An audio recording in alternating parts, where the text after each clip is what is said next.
Okay, today we're going to learn how to play Kingdom Builder. We're going through a tutorial thanks to Board Game Arena. In Kingdom Builder, players take turns placing 3 of their houses, which we can see in the upper right. I'm in green. I have 40 of these houses to start. We place them on the different hexes on the board. 1 house per hex. You can only place these houses on the terrain type shown on the card. We're talking about the card here next to the houses in the upper right.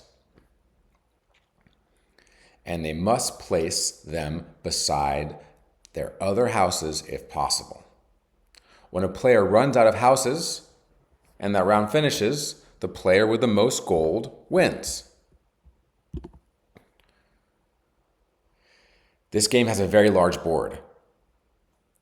If anytime nothing seems to be happening, there's probably a comment. You'll have to scroll down to see it. So this is a large board. Place their first house here next to the oasis.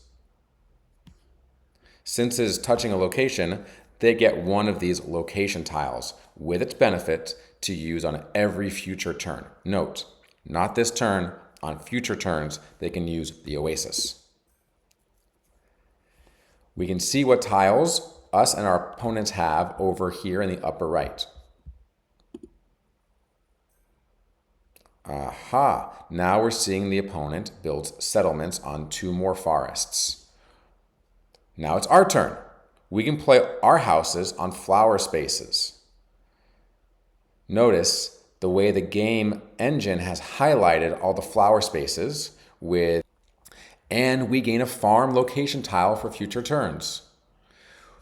We can now place our second house, but it has to be on the flower terrain and must be adjacent to our other house. There's only one space that we can go for. It has to be here.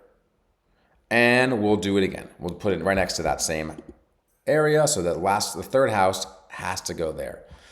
Notice, because I decided to place a first house, I could have chosen any flower space on the board, but I chose to put that first house on the flower hex there. The remaining 2 houses were locked in. The decision wasn't even mine to make.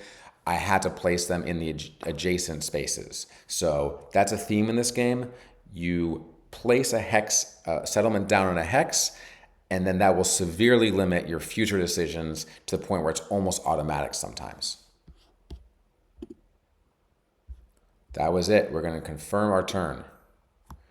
We now get a new terrain card, so we can start planning for our next turn, and our opponent's new terrain card is revealed.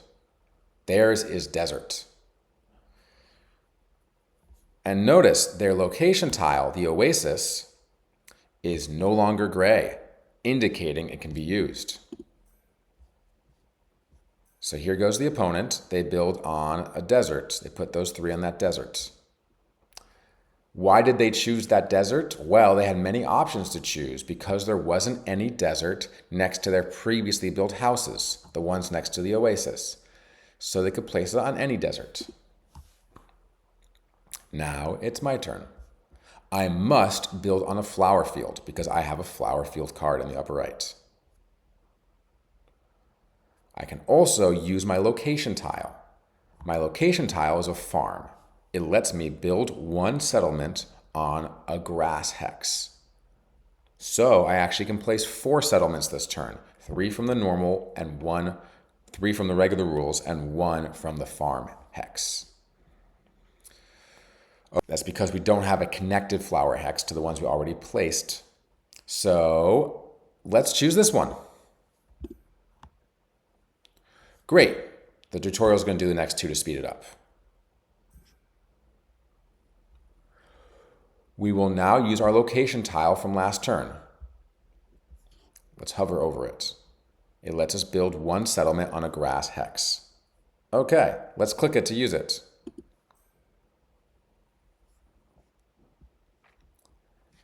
And we have a few options. Notice the game engine shows us there are a few places that are highlighted in black. So there's basically 3 spots on the whole map we can choose. But the best place to place it is going to be next to this other location tile, aka next to this farm. And now we've gained another farm tile. A quick note, on some of the other location tiles. 4 sets of tiles are randomly chosen for each game. That's part of the game that's randomized. Each gives a specific benefit to players who possess them, like getting to place more houses or moving existing houses. Notice they're using the word houses and settlements for the same thing. It's just a little house token. They remind you, make sure to read all of the effects of the 4 in play at the beginning of each game so you know what's going on. Likewise, if we scroll down, there's also 4 cards here that tell you how to get gold, tells you how to win. So, in this game so far, the opponent got an oasis and I've already gotten 2 farms. You may only take 1 tile from each hexagon and only if there is 1 left. Good points. Notice we've taken so far 1 farm from here and 1 farm from down here. The number above the picture of a location shows how many tiles are left in that stack. It starts off at 2. In this picture, we see the paddock. Let me hover over the paddock. I see a paddock lets you move one of your settlements 2 hexes in a straight line. And notice there's a 2 above this. The 2 represents the fact that there are 2 tiles there. Once we've taken those tiles, there's none left, and then you can't get tiles even when you place them next to the paddock. Terrific, we're almost done with the tutorial. Just a few more rules.